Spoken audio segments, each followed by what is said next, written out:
Peace be with you. Welcome to the Dean Show. I'm Eddie, your host. This week on the Dean Show, we're going to be talking about the Chattanooga shootings and the Charleston shootings. We're going to be talking about all of this and much, much more with a professor from the Arizona University who is a sociologist, expert, political science expert. We got an expert on the Dean Show to shed some light on many of the sad situations that are happening on the ground here and all over America with my next guest. Don't go anywhere. We have a lot to talk about, a great and exciting program full of great information you don't want to miss out. We'll be right back. Peace. Assalamu alaikum. This is the Dean Show. This is the Dean Show. This is the Dean Show. This is the Dean Show. This is the Dean Show. This is the Dean Show. This is the Dean Show. Welcome back to the Dean Show and our special guest, professor from the Arizona University. Professor Musa, how are you? I'm doing well. Thank you for having me. Thank you very much for being on the Dean Show. Can you tell our viewing audience, because it's your first time on the program, a little bit about yourself, Professor?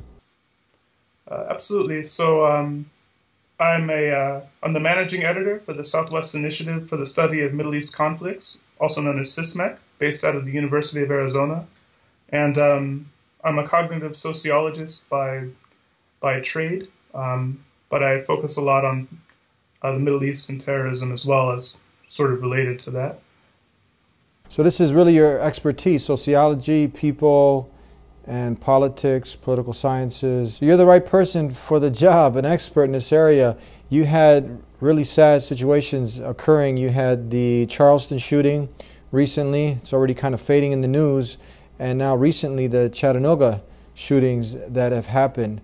And one is considered kind of like a lone wolf. But on the other spectrum, you have a whole religion being blamed for this situation. What are your thoughts on that?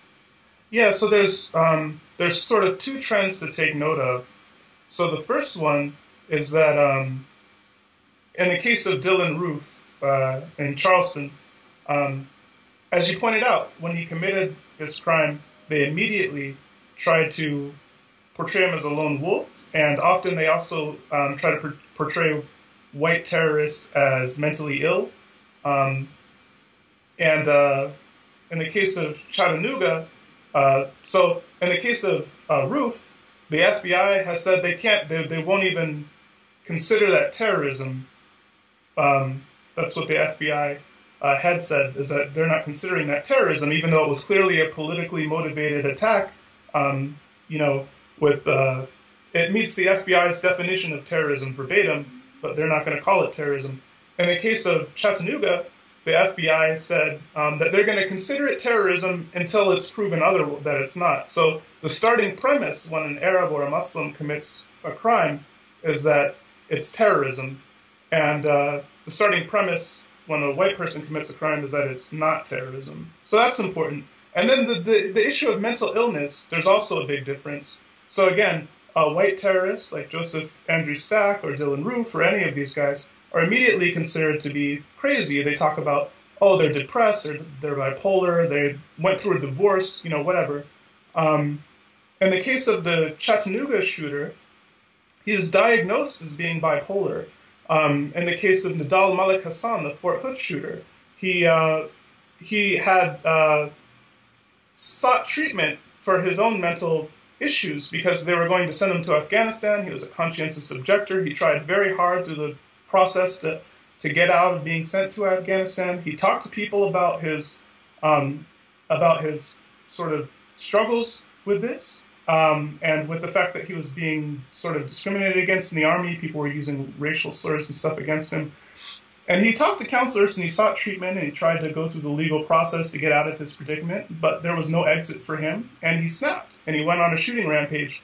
But his mental illness was never considered. It was not even up for discussion. So so in virtue of being a Muslim, basically, you can't be mentally ill. You're a cold, calculating criminal mastermind. Whereas if you're a white person who commits a terrorist act, you're definitely crazy. So that's, those are some of the opening disparities there. You had someone who was kind of forgotten. He's back up in the news, but not too long ago, James Holmes. He was the Dark Knight movie massacre. He killed 14 people, and he was actually a Christian, not to disparage on any Christians, but he was someone who was part of the Presbyterian Church. And again, they looked at his mental illness. He wasn't someone now, imagine if he was a Muslim. And then you have the Robert Dugard, who was a Christian, and he was putting together a plan to massacre an entire community. And this didn't get no wall-to-wall media coverage. Yeah, I'm glad you brought up Robert Dugard. Yeah, because he was a Christian minister and a failed congressional candidate. His plan was to, quote, utterly destroy a predominantly Muslim suburb in upstate New York. And the campaign was going to include bombing a school and a mosque and then going on a shooting rampage to kill as many people as they could. And it wasn't just him. He got 9 other people that agreed to join this plot, of this crusade. And the astonishing thing is, so he was caught in the middle of this, of carrying out this plot. He had acquired weapons to do it. He had made, as I said, contacts with co-conspirators. It was an imminent terror plot that was foiled. So when a Muslim is intercepted in the middle of an imminent terrorist plot, they're usually sentenced to life in prison. Mr. Dugard was sentenced to home detention. He lost his gun permit, and he was fined $30,000. That's it. And his co-conspirators, to my knowledge, weren't charged for anything at all. And then more recently, there's been a lot of protests from Muslim groups and civil rights groups, and so now he's facing some additional civil rights charges. But in terms of his sort of criminal liability, he got a very short home detention thing and a fine, whereas a Muslim who was intercepted committing anything near that same scale would have been sentenced to life in prison generally. And the worst part is when a lot of times Muslims who are intercepted in these plots, the FBI, the FBI has people in a lot of Muslim communities to kind of keep an eye on Muslims to make sure they're not getting radicalized. And if they think that someone might be prone to radicalization, a lot of times they basically entrap them. They, in some of these cases where people have been foiled and accused of trying to carry out a plot, it was the FBI who helped suggest the plot. It was the FBI who helped, provide them with fake weapons and fake, passports and stuff just to get them to say that they'll do this thing. And then they get arrested. But no one was ever in any imminent danger. It's just that in virtue of seeming sympathetic or willing to carry out an attack like this, you get life in prison if you're a Muslim. But if you're someone like Mr. Dugard, who actually came up on his own initiative and formed a whole coalition to carry out a massacre, you get a fine, you get house arrest. That's a big problem. Why is it that most Americans, they've never heard of Robert Dugard? He's not a household name. He's not getting the kind of press, the wall-to-wall media coverage that many of these other people, as soon as you're connected with anything of Islam, you're all over the press. But in this case, no. There's huge disparities in media coverage as well. So consider, for instance, a good sort of side-by-side comparison would be to consider Joseph Andrew Stack III. He was this white guy who was anti-government, anti the IRS. He did a suicide bombing on the IRS Echelon complex in Austin, Texas. He killed a federal agent, caused millions of dollars in damage, and he was hoping to kill hundreds because there's hundreds of people that work there. They were just arriving for the day. But for the grace of God, he would have killed hundreds, especially if there was bigger structural damage to the building, which he intended on his manifesto. So he commits a suicide bombing that kills a federal agent, right? Now compare that to Abdul Farouk Abdul Muttalib, this Somali kid who tried to commit a suicide bombing via he was called the Christmas Day bomber, but he had an underwear bomb that failed. So he didn't kill anyone, he didn't hurt anyone, he didn't even really damage the plane except for mild cosmetic damage. The only person who was hurt was him. But as a result of Abdul Muttalib, they put in body scanners in a lot of these airports. It was wall-to-wall coverage about it for weeks and weeks and weeks. Joseph Andrew Stack killed someone, caused millions of dollars in damage, nearly killed hundreds, and the FBI just said, well, he's just a crazy guy, lone wolf, even though he clearly belongs to an ideology that's fairly widespread. And, the media was basically over it the next day. As soon as the FBI said it's not terrorism, it's just a lone wolf, that was it. There was no commemoration for the federal agent who died. There was no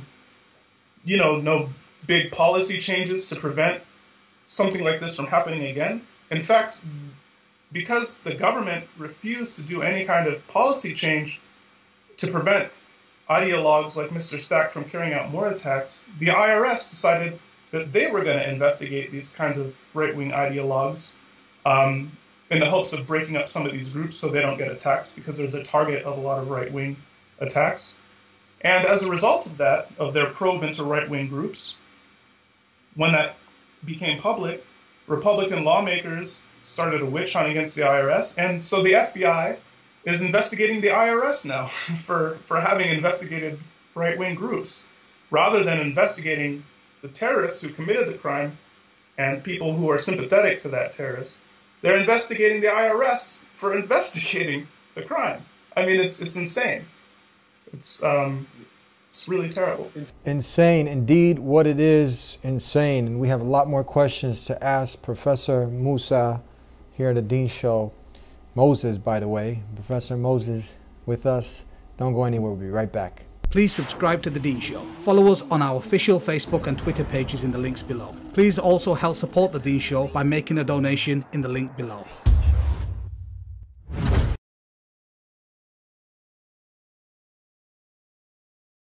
Back here on The Dean Show, I hope you're benefiting. I truly am. Some amazing facts brought to your attention that are out there if you want them. Indeed, it's insane. The contradictions, the hypocrisy, and wall-to-wall media coverage for a Muslim. He's a lone wolf, but they make him out to be like a representative of Islam, which we know Islam is free and clear of a lot of these extremists.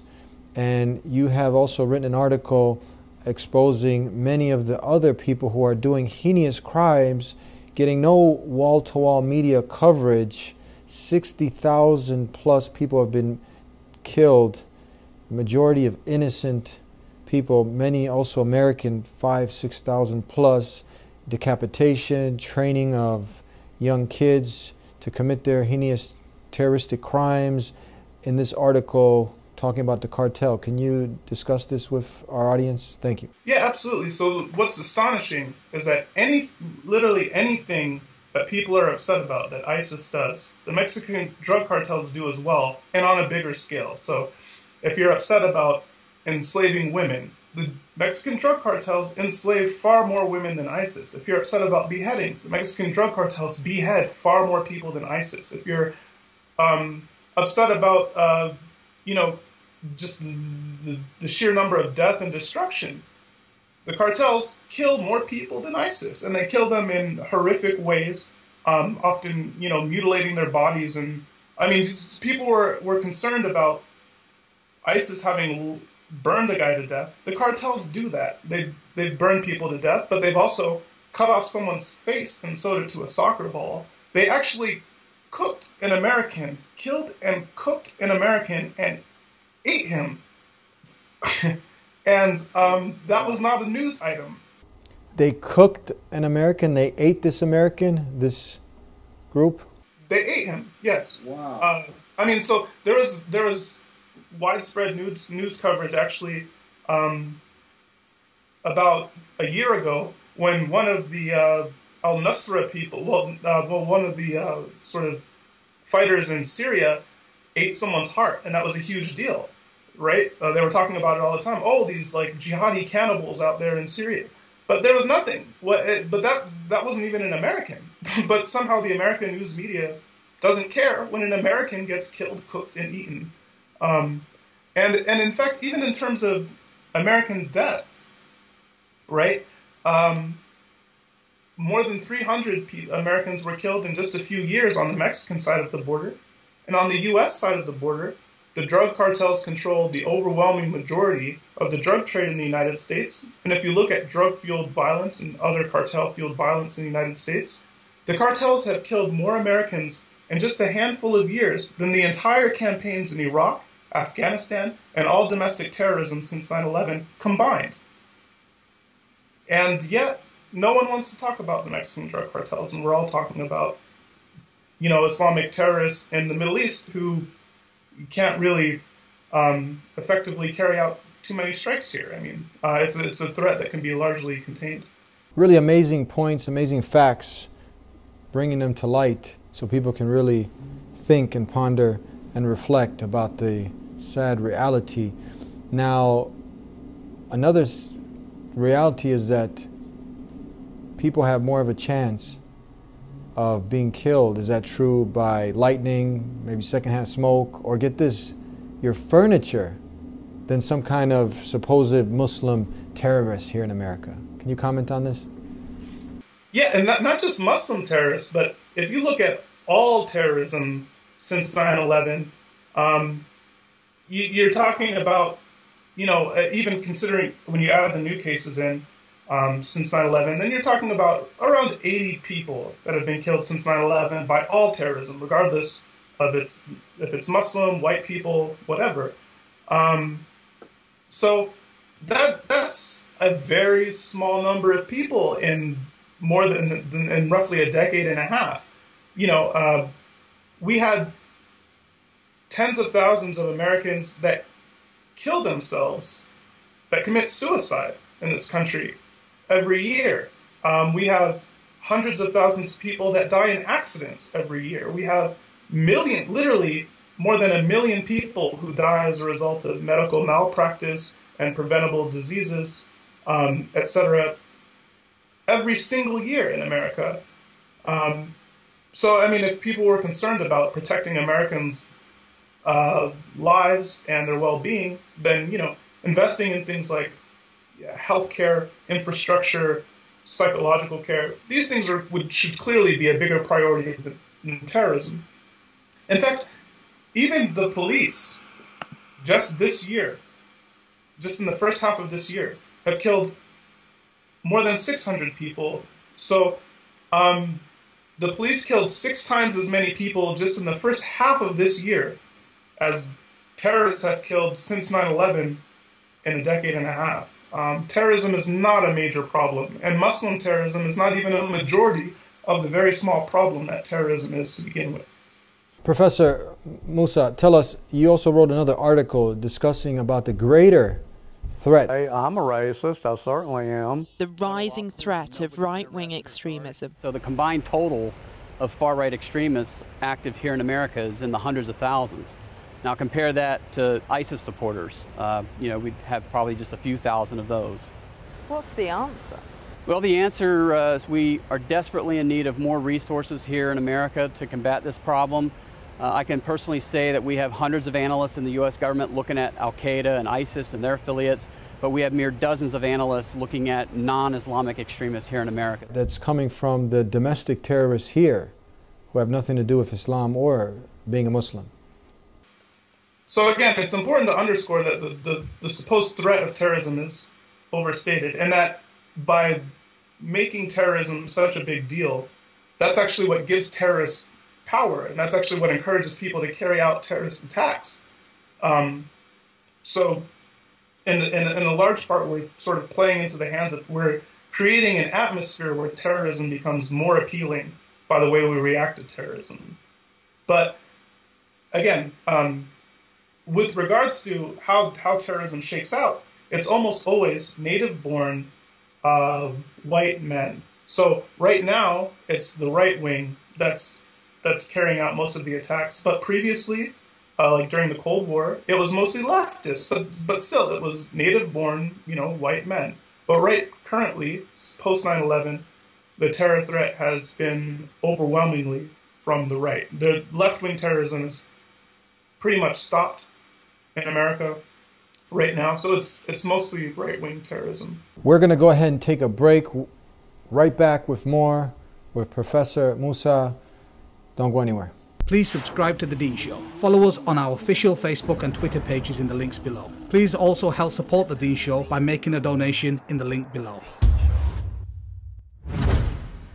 Back here on The Dean Show with Professor Moses Musa, and you've covered the 60,000 plus people, a lot of it decapitations, people being eaten alive. It's right next to our borders. No wall-to-wall coverage. We discussed the Robert Duggart plan to massacre a whole entire community. Gets off basically with a slap on the wrist. No wall-to-wall coverage. And then you have the domestic threat here of terrorism. Nothing to do with Muslims or Islam. You have more of a chance of being killed by your furniture than you do some kind of Muslim extremist. But again, Muslim blows a firecracker and it's wall-to-wall coverage, and this fear and hysteria, boogeyman type of movie drama is coming to get you from Islam. People are all scared because ISIS 24/7 is going to come knocking on your door. Is this some kind of hidden agenda here? It's kind of obvious, this hypocrisy. What do you think? Yeah. So you raised a good point here that I want to sort of tease out a little bit, and then I'll get to the main question. But you mentioned how right-wing people, when they commit terror attacks, no one asks the right to condemn terror, to condemn the attacks, to disassociate from these people. In fact, we never even discussed the fact that a lot of these crimes are committed by people impelled by the same kind of ideology. There's a worldview that impels this terrorism, and the same is true with cartels, actually. So usually when people try to explain the difference of how they treat Muslims versus everyone else, they say, well, the difference is that Islam and Muslims are sort of unified by a certain ideology to carry out these attacks. And that's problematic. I mean, it's problematic because a lot of the ideological views that they ascribe to ISIS, obviously, most Muslims don't subscribe to them, but even a lot of ISIS people don't subscribe to them. They join ISIS for a number of reasons. And probably a lot of them, actually most of them that are from Iraq and Syria aren't joining because they agree to the cause, but because there's economic pressures, social pressures. For instance, in rebel-held Syria, ISIS is pretty much the only game in town if you want to be able to feed your family or, stay safe or whatever. So a lot of people are sort of affiliated with ISIS for those kinds of reasons, not because they're sort of hardcore jihadis. But we never talk about the ideological underpinnings of the drug cartels. We never talk about the ideological underpinnings of these right-wing terrorists, even though that is largely what motivates the violence in these cases. And it's important to confront those ideologies. And it's really disturbing because a lot of right-wing people actually sympathize when someone like Dylan Roof commits this church shooting in the name of the Confederacy. A lot of people sympathize with this whole idea that America is being taken away by minorities and we need to assert our white rights, and we're in the middle of some kind of culture war. So many Americans actually sympathize with this, and not just in America, but around the world. Yeah. Perhaps millions of people in Europe and in the West. And in fact, the right-wing ideologues are the primary terrorists in Europe as well. It's the same ideology, and it's never confronted. And until you confront it, it's going to it's what enables it to continue.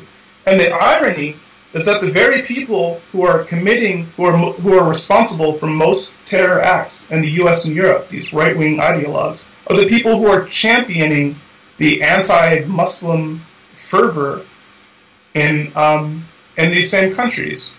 And, that's largely a deflection, but from their own sort of crazy.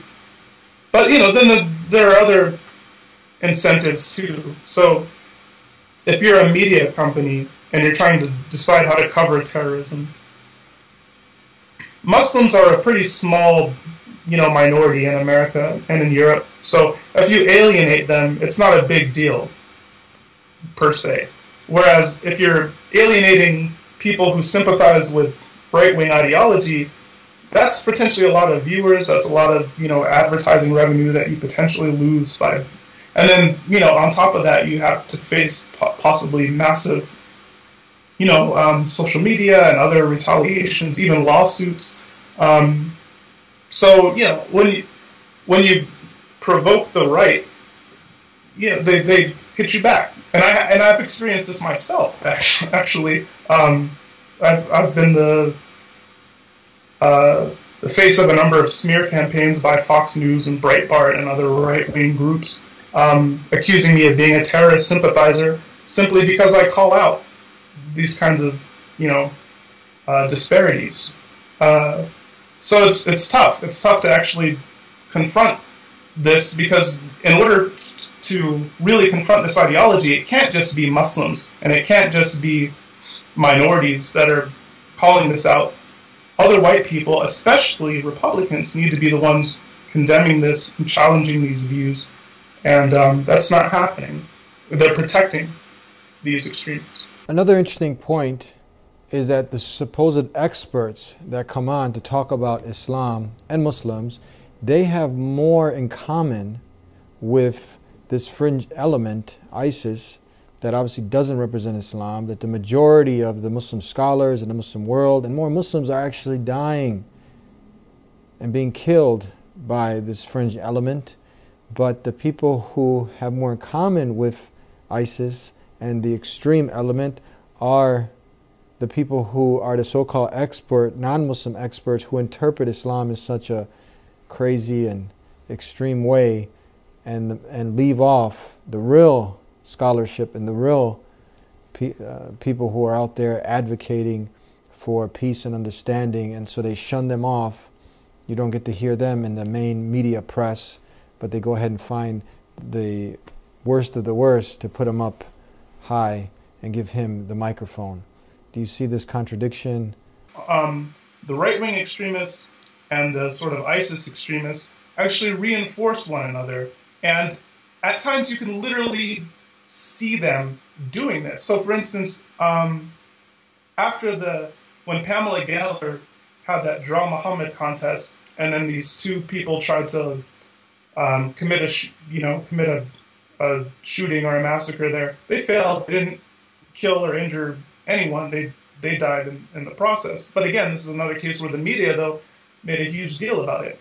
And if you tuned into Fox News in the aftermath of that, they had Pamela Geller on defending her acts, and the person that she was talking to on the other side, Fox presented as a Muslim cleric, but it was actually Anjem Khoudary, who is ISIS's #1 propagandist in the UK. And he's very upfront about this. This is what he is. He's an ISIS propagandist. And they had him debating Pamela Geller on Fox, but they didn't disclose the fact that Anjem Khoudary is an ISIS propagandist. They just presented him as a Muslim cleric. So people who watched Fox heard Khoudary talking about how Pamela Geller should be stoned and stuff like this, and they thought, oh, this is what Muslims think. This is how Muslims feel.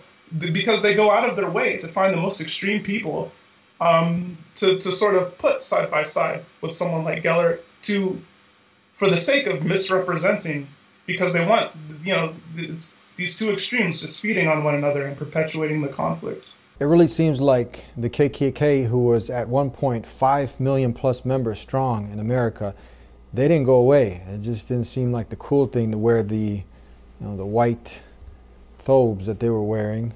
But now that mentality, that racist, bigoted, I'm white, I'm right, and everything else, we need to get out of sight. That mentality now, they just maybe, it's still there, but they put on the nice suits and they got the air.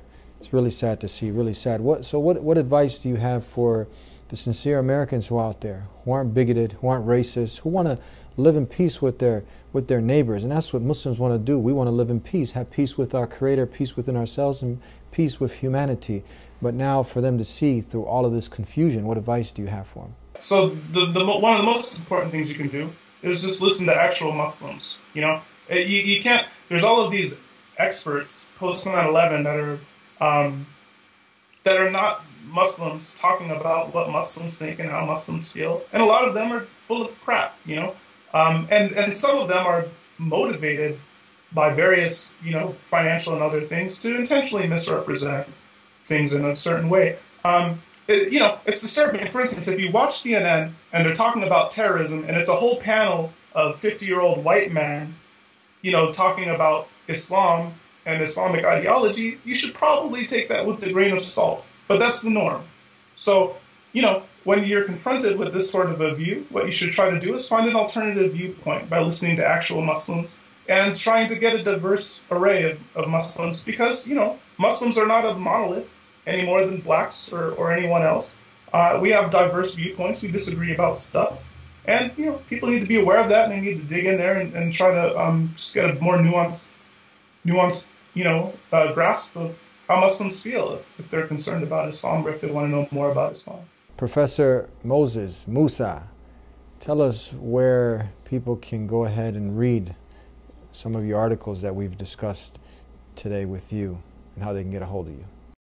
So my website is fiatsophia.org, so fiatsophia.org, or I run sysmec.org as well, and there's links to my work and to my website there as well.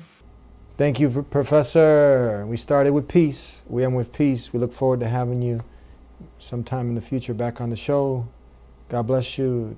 Jazakallah khairan. Assalamu alaikum. Peace be with you. And thank you, the sincere viewer, the sincere person with an open mind, open heart, who really wants to know. Look, he's coming to the Muslims to find out what's Islam got to say about this. What do Muslims have to say? And now you've heard our voice. Now you decide. We had a lot of ground that we covered in a short amount of time. We talked about the double standard. We had the sad, tragic events that happened at Charleston and Chattanooga, and one was considered a lone wolf. But now other people are trying to hang and go to war with Islam because some person went and did a lone wolf act, and now you're trying to blame a whole religion. So are you part of the problem, or you want to be a part of the solution? And we talked about Robert Dugard, who's all of a sudden his name just got swept under the rug. You don't know about him. And this individual who is a minister, a Christian minister, now do we blame Christianity and Christians for this crazy, deluded person's plot and plan to massacre a whole entire community of Muslims? And by now, by watching the Deen, a Muslim is like what Jesus was, because Jesus was a Muslim, and Abraham was a Muslim, and Moses was a Muslim. They all what? Submitted to the will of God. This is what a Muslim is. One who's figured out the purpose of life, and that purpose of life is what? To connect with the one who made life, who gave us life. And we love Jesus and his blessed mother. And you get to learn those things in previous shows. So now he wanted to murder all these people that love Jesus. And he got a smack on the wrist. No wall-to-wall media coverage. James Holmes, who was also the movie massacre, he was looked at as a lone wolf, but he was also a Christian. You also have Andrew Breivik, who killed over 77 people. And why do I mention these people? Because now many people are assuming that Islam is the problem. But no, you don't see Muslims doing the majority of these horrific acts. You don't see that. But it's made to appear so to the average layman that yes, Muslims and Islam is the problem. But I'm sorry, it's not.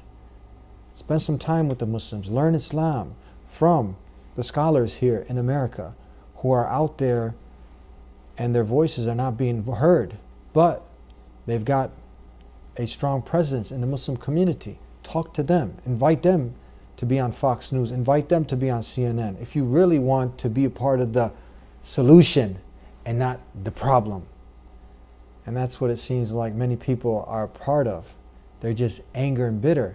Because when we look at the root cause of all this, it's that racism and hatred that was with the KKK, but now it's still in the hearts of the people. It hasn't been eradicated.